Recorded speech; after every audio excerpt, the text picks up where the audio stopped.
Et si je te disais que ta richesse future ne dépend pas tant de ton talent, de ta chance ou même de ton travail acharné, mais plutôt de ton code postal? Et si je te disais que le simple fait de vivre dans un certain endroit ou de te lever à une certaine heure peut te propulser vers la réussite ou te maintenir dans une boucle de stagnation invisible? Aujourd'hui, on va parler d'énergie. Pas d'électricité ni de calories, mais d'énergie mentale, émotionnelle et collective. Ce truc invisible mais puissant qui détermine ce que tu ressens, ce que tu penses et ce que tu fais de ta vie. Il y a une raison pour laquelle on dit dis-moi où tu vis, je te dirai qui tu es. Ce n'est pas juste une question de richesse matérielle, c'est une question de standard invisible. Laisse-moi t'expliquer. Quand tu vis dans un quartier riche, tu es exposé chaque jour à des gens qui ont de grandes ambitions, une bonne hygiène de vie, un mindset de croissance. Tu entends des conversations différentes, tu vois des routines différentes, tu absorbes des normes différentes.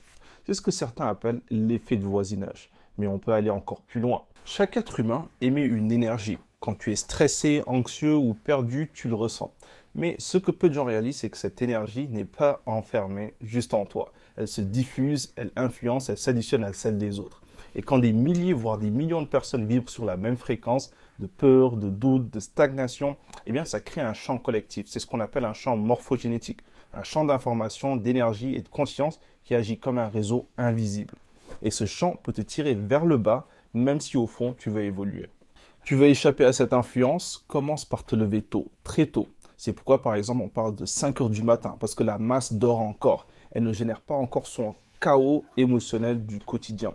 C'est dans ces heures silencieuses que tu es libre, ton esprit est clair, ton énergie est pure et que tu es seul avec tes pensées les plus hautes. Tu travailles sans interruption, tu avances sans résistance. Et vers 10 heures, quand la masse commence à se réveiller et que ce champ collectif négatif revient en force, toi, tu as déjà gagné, tu as déjà produit, créé, médité, planifié, appris. Ton taux vibratoire est trop élevé pour être perturbé. Et ça ne s'arrête pas là. Si tu te lèves tôt, tu te couches tôt. Et pendant que tout le monde scrolle sur TikTok, s'empiffre devant Netflix ou ramasse ses regrets en silence, toi, tu dors. Tu es littéralement hors ligne quand le champ collectif est au plus bas. Tu te régénères sans absorber cette négativité et tu te réveilles plus fort encore. Alors non, se lever tôt, ce n'est pas juste une question de productivité, c'est une stratégie énergétique, un acte de résistance face à la médiocrité ambiante et une façon de dire je choisis ma fréquence, je choisis ma vie. Et même si tu ne peux pas encore changer ton code postal, tu peux changer ton horaire vibratoire. Commence à te lever tôt, ressens la différence et protège ton énergie comme la richesse la plus précieuse. Parce qu'en réalité, c'est exactement ce qu'elle est.